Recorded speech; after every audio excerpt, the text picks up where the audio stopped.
마주하게 되죠. 기꺼이 양보하는 분이 한쪽으로 차를 비껴서게 되면요, 다른 한 분이 지나가게 됩니다.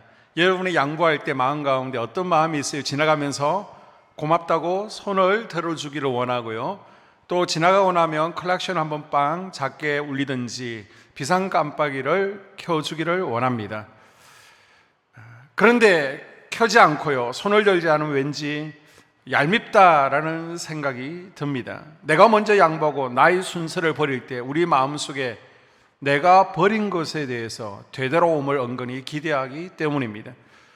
농부가 씨앗을 뿌릴 때에도 마찬가지입니다.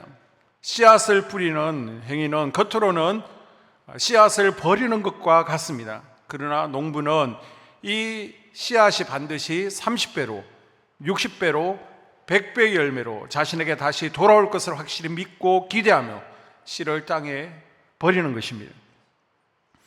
우물에서 물을 기를 때에도 마중물이 필요합니다. 한 바가지의 물을 붓는 것은 마치 버리는 것처럼 보이지만 사실 그것이 펌프의 원리를 활성화시켜서 더 많은 물을 되돌아오게 하는 역할을 하게 되죠. 우리는 단 한 바가지를 버리지만 계속 펌프질을 하게 되면 그 이상의 풍성한 물이 우리에게 돌아오게 됩니다. 사랑하는 성도 여러분, 우리가 일상에서 무언가를 버릴 때 무언가를 다시 받음을 기대하는 마음 혹시 느껴본 적이 있지 않으십니까? 좁은 골목길에서 차와 차가 마주쳤을 때 양보를 하면서, 또 농사 짓는 분들이 땅에 씨앗을 심을 때 마중물을 부을 때 우리는 알게 모르게 되돌아올 것을 기대합니다. 그런데 우리 안에 있는 이러한 은근한 기대와 보상 심리에 대한 바람은요, 우연히 생긴 것이 아닙니다. 육신의 생각이 아닙니다. 이 마음은 바로 하나님 나라의 원리인 것입니다. 오늘 우리는요, 버림에 대한 보상 기대 속에 숨겨진 되돌려 받게 하시는 영적 원리를 오늘 본문 마가복음 10장 29절 30절 말씀을 통해 함께 살펴보고자 합니다. 예수님께서 이렇게 말씀하셨습니다. 남에게 보이기 위해 의를 행하지 말라.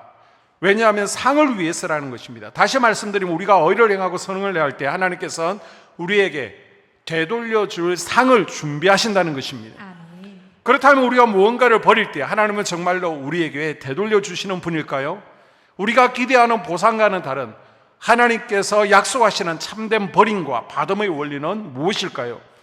이 질문은요, 우리가 세상을 살아가면서 무엇을 붙들고 무엇을 버려야 될지, 그리고 버렸다고 무조건 되돌려 받는 것이 아니라는 것을 깨닫게 해줍니다.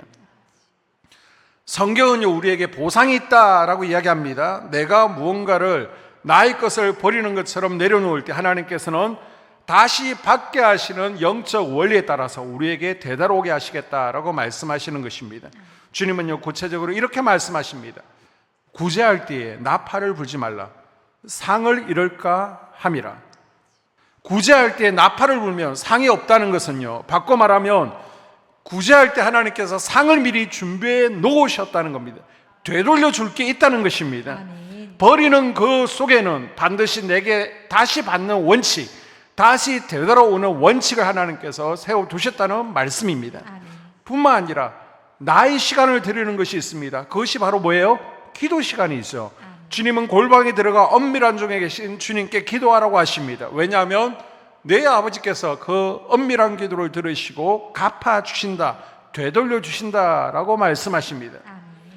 주님께서 설명하신 하나님 나라의 원리는 분명합니다.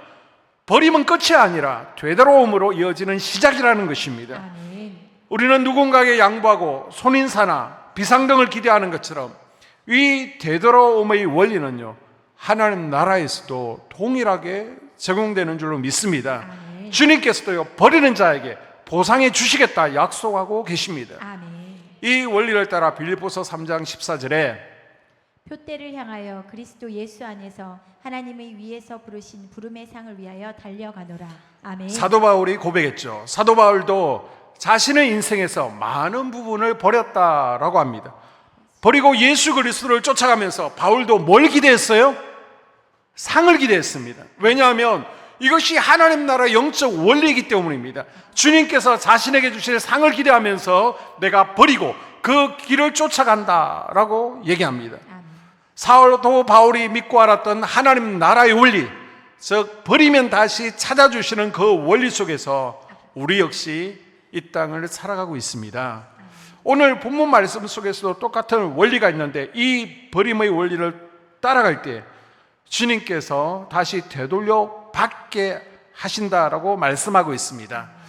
자, 이 세 가지 원리를 우리가 함께 살펴보면서 제대로 버리고 다시 돌려받는 인생이 될 수 있기를 주의 이름으로 축복합니다. 아멘. 자, 첫 번째 원리는 뭡니까? 버림의 진짜 목적이 무엇인가? 누구를 위해서 버리는가를 우리가 점검해 보라는 것입니다. 자, 마태복음 19장 27절 베드로가 예수님께 대답하여 이르되 주님, 우리가 모든 것을 버리고 주님을 따라 싸우는데 그런즉 우리가 무엇을 얻으리까? 라고 이야기합니다. 아멘. 우리가 모든 것을 버리고 주님을 따라 싸우는데 여기까지 했으면 참 좋았을 겁니다. 근데 베드로는요, 말이 많아요. 거기서 한마디를 덧붙이죠. 그런즉 우리가 무엇을 얻으리까? 베드로에게는 버리는 목적이 있었습니다. 그것은 주님을 목적으로 하고 버린 것이 아니라 내가 이렇게 버리면 되돌아올 것이 있다라고 기대하면서 버리는 겁니다. 주님을 향해서 버릴 때 자신이 어떤 것을 받게 되는지를 궁금해했습니다. 버리는 목적이요, 주님을 위한 것이 아니라 다른 무엇을 기대하고 있었던 것입니다. 베드로가 버린 목적은 바로 예수님 그분을 통해서 자신이 얻고자 하는, 자신이 목적하고 있는 어떤 것을 얻고자 하는 마음이 있었습니다. 그때 예수님께서 베드로에게 말씀하시죠. 자, 오늘 이 똑같은 본문이요, 10장 29절에 기록되어 있습니다. 예수께서 이르시되 내가 진실로 너희에게 이르노니 나와 복음을 위하여 집이나 형제나 자매나 어머니나 아버지나 자식이나 전토를 벌인 자는 아멘. 예수님은요, 베드로에게 너는 버리기는 버리는데 버리는 목적에 문제가 있다라고 지적하십니다. 베드로야, 나와 복음을 위하여 버리라라고 말씀하십니다. 아멘. 버리는 목적이 주님께 버리면서 무언가를 더 얻기 위한 것이 아니라 나를 위해서 버리고 복음을 위해 버리는 것이 너희 목적이 되어야 된다라고 말씀하시는 것입니다. 아멘. 이 말씀이요, 지금 이 자리에 앉아 계신 여러분과 아무런 상관이 없는 것 같습니까? 그렇지 않습니다. 무속신앙과 기독교 신앙이 겉으로 봤을 때는 비슷한 것 같습니다. 그런데 내용은 전혀 다르죠. 어떤 내용이 다른 줄 아십니까? 무속신앙은 대상이 문제가 아닙니다. 대상이 누구냐는 것에 관심이 없습니다. 그냥 무속신앙은 비나이다, 비나이다, 천지신명께 비나이다. 천지신명이 무엇입니까? 뚜렷한 대상이 없는 거예요. 누구라도 좋습니다. 그것이 하늘에 있던 지 땅에 있던 산이든 고목나무든 장독대신이든 상관없습니다. 대상이 누구든지 관계없다는 겁니다. 목적은요, 자신의 현재 문제나 이루고자 하는 꿈, 소원을 이루어주면 되는 것입니다. 그러나 인간인 나에게 힘이 없기에 힘이 있는 천지신명, 그것이 누구든 상관없이 대상을요, 능력을 가진 신으로 수단화하여 비는 것입니다. 그 신의 능력을 빌어서 자신의 꿈과 소원, 계획을 이루는 것이 목적이죠. 그분들은요, 천지신명께 빌면서 자신의 인격이 변화되고 자신의 삶이 그 신 앞에서 변화되고 성장하기를 바라는 것이 아닙니다. 목적은 지금 내 계획이 이루어지고 내가 소모하는 것을 이루는데 도구로 능력을 사용하기 위해서 그 신이 필요한 것입니다. 그런데 여러분, 참된 신앙은 어떤 것입니까? 참된 신앙은 절대자이신 하나님 앞에 나아가서 하나님 앞에서 나를 발견하는 것입니다. 나를 발견하게 되면서 나의 허물을 깨닫게 되는 것이죠. 나를 발견하고 그 말씀 앞에서 나를 회개하고요, 날마다 바꿔가는 것입니다. 그러면 누가 바뀝니까? 예배를 드리고 있는 내가 바뀌는 거예요. 아멘. 우상을 섬기는 것은 신을 움직이는 것입니다.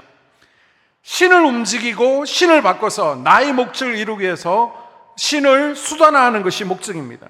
그래서 천지신명께 정성을 다하는 것이죠. 그 신을 감동시키고요, 얼르고 달래기 위해서, 그 신을 달래서 나의 목적을 이루기 위함입니다.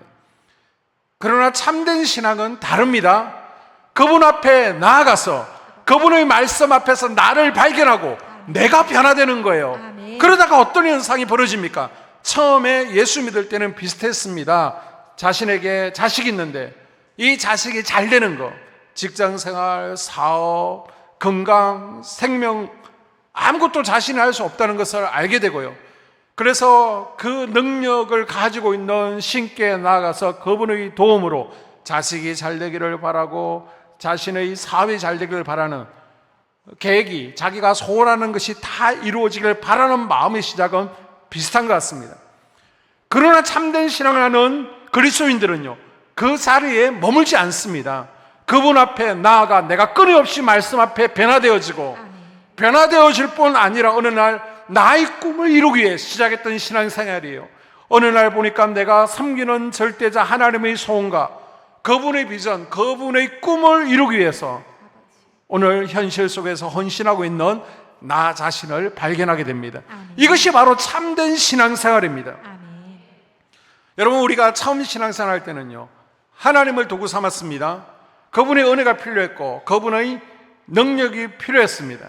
그래서 그분의 능력으로 내 가정을 지켜주시고 내 자녀, 내 손주들이 잘 되어지고 내 계획이 설설 잘 풀리는 것이 목적이었지만, 조금만 신앙생활을 제대로 하게 되면요, 그것이 아니라는 것을 알게 되죠. 그분이 나의 하나님이 되고 나서는요, 내가 그분 앞에서 끊임없이 변화되어지고 그분의 꿈과 계획, 비전을 이루어가기 시작하는 것입니다. 오늘 베드로가 이야기합니다. 주님, 내가 이렇게 주님 앞에 모든 것을 버렸는데 이제 당신은 나에게 무엇을 해주실 것입니까? 여러분, 주님을 목적화하지 않고 예수님을 가지는 것이 우리의 목적이 되어야 됩니다. 그런데 예수님을 통해서 그 다음 무언가를 얻으려고 하는 마음이 있는 베드로에게 예수님께서 뭐라고 말씀하십니까?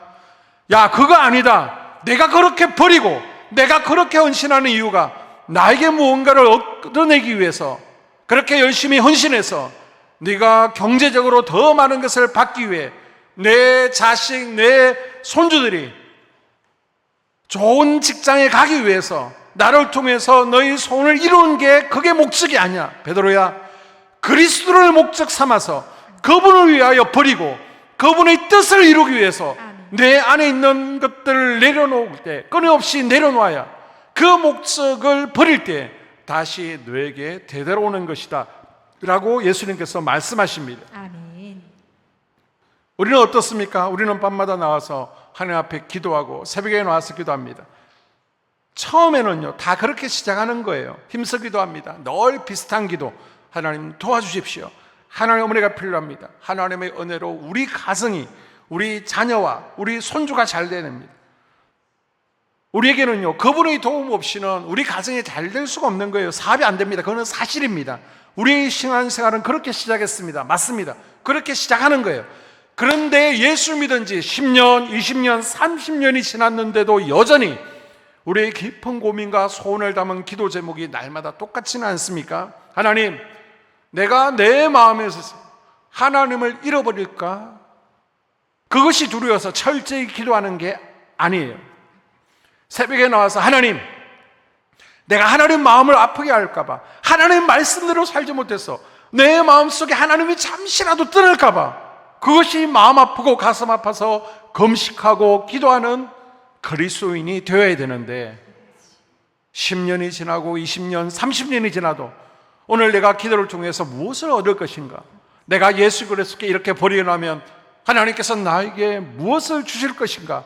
이것이 목적되니까 우리 예수님께서 너무너무 답답하시던지 그렇게 하면 안 돼라고 오늘 본문에서 말씀하시는 겁니다. 내가 지금 무언가 네 땅과 집, 부모와 자식을 버리고 있다면 그 버림의 목적은 나와 복음을 위해서 해야 된다라고 말씀하십니다. 여러분, 깨끗하게 하나님 뜻만을 이루기 위해서 우리는 대가를 지불해야 됩니다. 그런데 우리는 무언가를 희생하고 무언가를 버리면서 다른 기대를 하고 있다는 것입니다.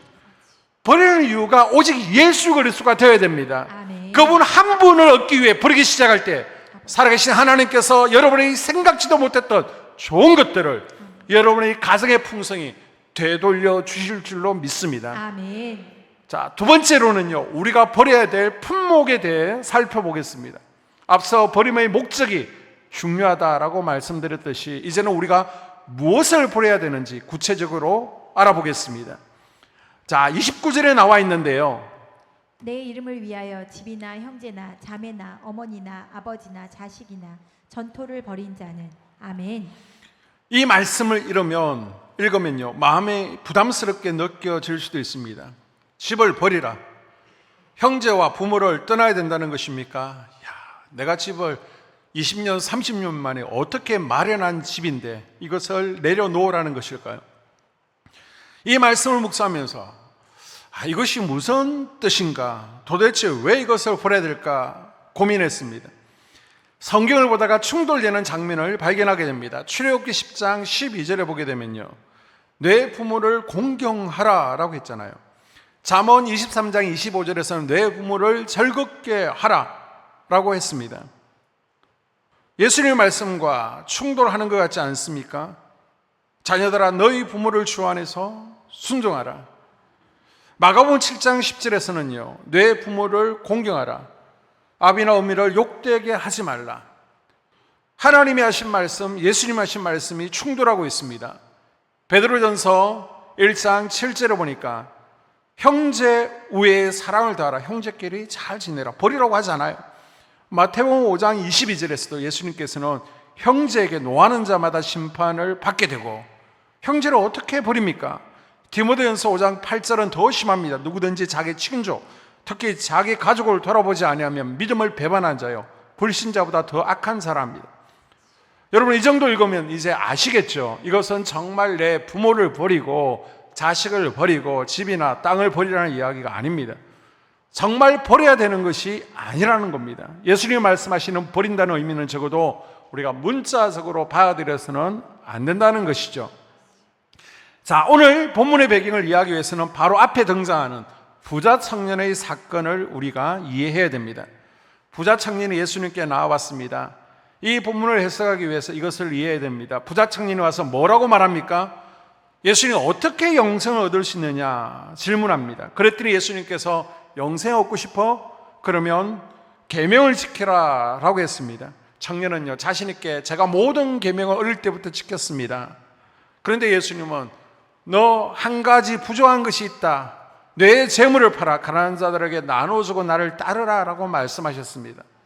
그때 청년은요, 슬픈 기색을 하고 돌아갔다라는 이야기가 바로 이 이야기 앞에 나오고 있습니다. 그리고 나서 이 말씀을 한 겁니다. 무슨 말씀하신 겁니까? 여러분, 무엇을 버리라고 하셨습니까? 바로 마음을 버리라는 것입니다. 부자 청년이 예수님 앞에 왔습니다. 모든 계명을 다 지켰다라고 했습니다. 그러나 예수님은 너에게 한 가지 부족한 것이 있다. 내 재물을 팔고 나를 따르라고 하셨을 때 청년은요, 슬픈 기색으로 돌아갔습니다. 이 부자 청년의 마음이 어디로 기울었다고 예수님께서 이야기하시는 겁니까? 재물, 물질이죠. 오늘 여기 나온 대목들이 무엇인지 잠깐 살펴보십시오. 집, 전토, 돈, 또 보십시오. 형제, 자매, 부모, 자식. 이것은 우리 모두 우리에게 가장 가까이 있으면서 우리의 마음이 금방 기울어져 버리는 대상들입니다. 무슨 말씀입니까? 예전에는 하나님과 나 사이에 아무것도 장애물이 없었습니다. 그러나 시간이 지나면서 돈과 물질을 바라보게 되었고, 그것이 내 마음을 점점 차지하게 되었습니다. 예배 드리는 것을 보면 그렇습니다. 마음은 세상을 향한 경제로, 물질로 기울어져 있는 것입니다. 시간이 지나면서요, 처음에는 그렇지 않았는데 점점 이것들에게, 우리에게 마음이 쏟아지게 됩니다. 자식 어떻습니까? 눈에 넣어도 아프지 않는 그 자식을 바라보면서 내 마음이 기울어져 버렸습니다. 지금 버리라고 하시는 것은 바로 내 마음이 지금 기울어져 있는 대상이 이것들이라는 것입니다. 우리가 이 땅을 살면서 마음이 기울어진 것이 땅, 집이라고 합니다. 경제라고 합니다.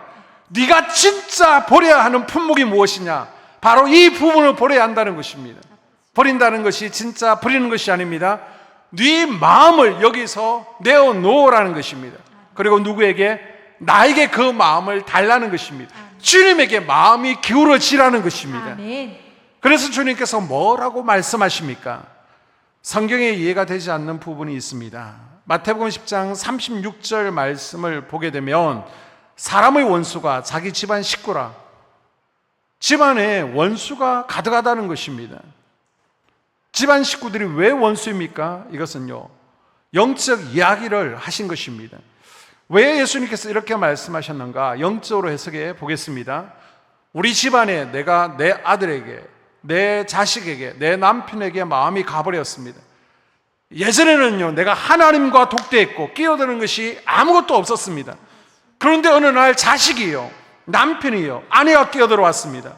그리고 마음이 남편에게, 아내에게, 자식에게 기울어져 버렸습니다. 영적으로는 이 자식이, 남편이, 아내가 가로막는 대상이 되어버렸습니다. 영적으로 원수가 누구입니까? 자식이 된 것입니다. 아내, 남편이 된 것입니다. 이 이야기를 예수님께서 지금 하시는 것입니다. 여러분, 왜 원수가 우리 집안에 있습니까? 주님께서요, 36절 그 다음 37절 이렇게 말씀하십니다. 아버지나 어머니를 나보다 더 사랑하는 자는 내게 합당하지 아니하고 아들이나 딸을 나보다 더 사랑하는 자도 내게 합당하지 아니하며. 아멘. 네 마음이 자식에게 기울어져 버리고 물질에 기울어져 버리고 부모에게 기울어져 버리면서 예전에는 네 마음이 나에게 있었는데 이제는 너희 마음이 다른 곳에 가버렸다는 것입니다. 너와 내가 독대했던 그 시절이 그립다고 하십니다. 그 사이에 끼어든 것들이 있다는 것입니다. 지금 버려야 될 내용이 무엇이냐면 부모나 자식이나 땅이나 집이나 이 세상 하나님과 나 사이에 하나님만 사랑했던, 하나님으로 가득했던 내 마음을 빼앗아 가버린 것이 네가 버려야 될 품목이다라고 말씀하시는 겁니다. 아멘. 이 저녁에 버릴 수 있기를 바랍니다. 아멘. 여러분, 예수 믿는 사람이 어떤 상황 가운데 들어간다 할지라도 왜 평강을 누릴 수 있었습니까? 우리 마음이요, 상황에 마음을 주지 아니하고 주님께 마음을 드렸기 때문입니다. 아멘. 그래서 하나님 나라를 어떤 상황에서도 느끼고 있는 상태, 이것이 예수 진짜 믿는 것입니다. 우리 주님께서 뭐라고 말씀하십니까? 네 안에 버릴 품목이 있다. 그것은 너와 나 사이에 끼어드는 바로 이 모든 부모나 자식이나 물질 등을 내려놓으라는 것입니다. 아멘. 오직 하나님 한 분을 마음에 품게 되는 것, 바로 이것이 참된 신앙생활인 줄 믿습니다. 아멘. 마지막 세 번째 원리, 버리는 목적과 버리는 품목에 이어서 그럼 어떻게 하면 버릴 수 있는가입니다. 여러분, 버려야 될 것들이 무엇인지를 알게 되었는데 우리가 스스로 버릴 힘이 있습니까? 그렇지 않습니다. 우리 힘으로는 할 수 없습니다. 그래서 주님께서도 우리 힘으로 불가능하다는 것을 아시고 뭐라고 말씀하십니까? 마태복음 19장 28절에 보게 되면 내가 진실로 너희에게 이르노니 세상이 새롭게 되어 인자가 자기 영광의 보좌에 앉을 때. 아멘. 갑자기 예수님께서요, 하나님 나라 이야기를 하십니다. 이 땅의 이야기를 하시다가 버려라 버려라 이런 이야기를 하시다가 갑자기 초점을 바꿔버리죠. 예수님께서요, 하나님 나라 이야기로 초점을 맞추십니다. 여러분, 언제 우리가 이 땅에서 버려야 할 것들을 버릴 수 있습니까? 힘든 부모, 자식, 경제, 우리의 삶과 집, 토지, 소산을 버리는 것이 어렵죠. 하나님과 나 사이에 끼어든 것들이 언제 제거될 수 있다는 것입니까? 우리 힘으로는 안 된다는 것입니다. 주님께서 말씀하시기를 네가 하나님 나라를 맛보아야 된다라고 말씀하십니다. 아멘. 하나님 나라를 맛본 자가 이 세상을 놓을 수 있는 힘과 능력을 얻게 된다는 것입니다. 아멘. 정말 그럴까요? 사도 바울이 뭐라고 이야기합니까? 나는 8일 만에 할례를 받았고 이스라엘 족속이고 베냐민 집하고 히브리인 중에 히브리인이고 율법으로는 바리새인이다. 열심으로는 교회를 핍박하고 율법으로는 흠이 없는 자라고 고백했습니다. 가말레엘 제자로 공부했고 로마 시민권을 가졌습니다. 세상에서 이보다 더 화려한 배경이 어디 있습니까? 최고의 가치였습니다. 그런데 이것이 무엇이었습니까? 하나님과 바울 사이를 끼어들게 한 것입니다. 그래서 사도 바울이 어떻게 합니까? 끼어들기를 한 그 품목들을 버려버렸습니다. 아멘. 성경은 뭐라고 얘기합니까? 빌립보서 3장 5절부터 보게 되면 이렇게 이야기하죠. 내가 그분을 위하여 모든 것을 버리고 배설물로 여겼다라고 합니다. 아멘. 배설물. 죄송해요. 여러분 혹시 화장실 갔다 왔습니다. 화장실 가서 물을 내리지 않고 얼마나 아까운 거 그러면서 물을 내리지 않고 다시 가지고 나오는 분이 있습니까? 사도 바울이 이렇게 버린 것은 배설물처럼 돌아보지 않을 만큼이었습니다. 내가 하나님과 내 사이에 끼어들었던 나의 모든 배경을 다 버렸다는 것입니다. 아멘. 이것이 어떻게 가능했는지 설명합니다. 뭐라고 이야기하냐면 내가 그리스도를 위하여 모든 것을 해로 여길 뿐더러 또한 모든 것을 해로 여기면 내가 주 그리스도 예수를 아는 지식이 가장 고상함을 인함이라. 누구를 알아버렸다고요? 진리를 맛봤다는 것입니다. 아멘. 하나님 나라를 맛봤다고 합니다. 아멘. 뭐라고 이야기합니까? 그리스도를 얻었다라고 합니다. 모든 것을 다 내어버리고 예수 그리스도를 얻었다라고 합니다. 아멘. 여러분, 하나님 나라를 맛본 사람, 하나님 나라를 경험한 사람의 삶의 특징이 무엇이냐면 내 안에 이 세상의 것들을 내려놓을 수 있는 힘이 생긴다는 것입니다. 아멘. 하늘을 맛본 사람은요, 이 세상을 놓을 수 있는 힘과 능력이 임하는 것을 믿으시길 바랍니다. 아멘. 우리 힘으로 하는 것이 아닙니다. 아버지. 그래서 남자분들 예수 알기 전에는 술, 담배 하셨잖아요. 그런데 예수님을 알고 나서 단번에 술과 담배를 끊었습니다. 아멘. 왜요? 하나님 나라를 맛보면요, 아버지. 세상을 놓을 수 있는 힘이 생기는 것입니다. 아멘. 마치 시골에 아주 정겨운 풍경을 보고 온 분이요, 도시의 번잡함을 크게 연연하지 않는 것처럼 하나님의 영광을 맛보는 사람은요, 이 땅의 것에 마음을 빼앗기지 않게 되는 것입니다. 아멘. 여러분, 버리려고 해서 버려지는 것이 아닙니다. 하나님 나라를 맛보면, 그 진리의 맛을 보면 세상의 것을 놓을 수 있는, 아멘. 버릴 수 있는 힘이 오는 것입니다. 아멘. 그것이 바로 예수를 믿는 것입니다. 아멘. 오늘 주님께서 그 이야기를 하시는 거예요. 아멘. 여러분, 예배가 무엇입니까? 예배는요, 하나님 나라를 맛보는 시간입니다. 아멘. 이 땅에 우리가 몸이 아직 머물고 있지만 예배를 통해서 찬양을 드리면서 그 나라를 잠시 맛보는 것입니다. 아멘. 그 나라를 맛보면 힘이 나는 것입니다. 아멘. 그리고 치유를 경험하면서, 그래, 저 천국에는 질병이 없지, 경험하게 되는 것입니다. 아멘. 한번 하나님 나라를 맛보면요, 우리가 이 땅에서 자유해지는 것입니다. 아멘. 예배가 뭐라고요? 하나님 나라를 맛보는 시간 아닙니까? 아멘. 설교가 무엇입니까? 하나님 나라를 맛보는 시간입니다. 아멘. 기도를 왜 하는 것입니까? 그 나라를 맛보고 이 세상을 내려놓기 위해서 우리가 기도하는 거예요. 아멘. 세상에 연연하고 살지 않으려고, 세상이 나를 잡으려고 해도 세상이 나를 묶어내지 못하는 이유가 무엇입니까? 바로 내가 하나님 나라를 맛보았기 때문입니다. 아멘. 여러분, 아브라함이 어떤 사람입니까? 하나님께서 자식을 주고 땅을 주겠다 약속하시고 나중에 가나안 땅에 도착해서 다 얻습니다. 히브리서 말씀에 의하면요, 하나님께서 다 주었는데도 아브라함은 준 것에 매어 살지 않고 천막 짓고 살았다라고 합니다. 그 이유를 뭐라고 합니까? 히브리서를 보게 되면요, 본향을 바라봄이라고 했습니다. 아브라함은요, 저 천국을 바라보면서 텐트 치고 살았습니다. 하나님 나라를 본 사람은요, 부자가 되어도 물질에 관심이 없습니다. 아버지. 돈이 그를 묶어내지 못하는 것입니다. 자식도 그를 묶어내지 못하는 것입니다. 아버지. 우리는 종종 신앙생활하면서 예수 믿으면 만사형통하고 또 돈도 많이 벌고 자식도 잘 된다라는 말을 듣게 됩니다.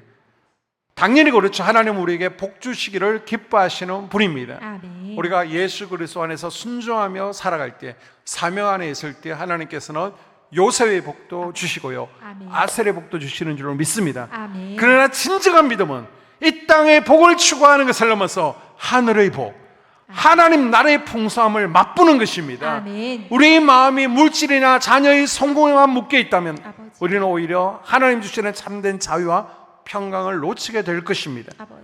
여러분, 예배는요, 우리가 이 땅의 것에 매이지 아니하고 아버지. 하늘의 것을 바라보며 이 땅에서 천국을 미리 경험하는 시간입니다. 아멘. 그래서 잘 오신 거예요. 아멘.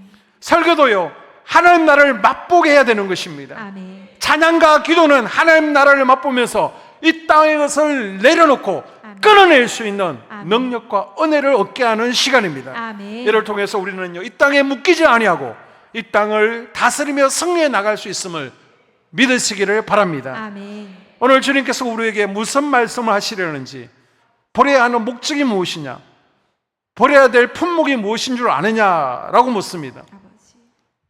여러분의 자녀를 사랑하시되 그 자녀와 나라와 나의 만족이나 또 자랑의 대상이 아니라 하나님께서 우리에게 맡겨주신 귀한 선물임을 기억하십시오. 아멘. 그리고 오직 하나님 안에서 자녀가 예배에 성공하고 아멘. 하나님을 경외하는 자녀가 될 수 있도록 아멘.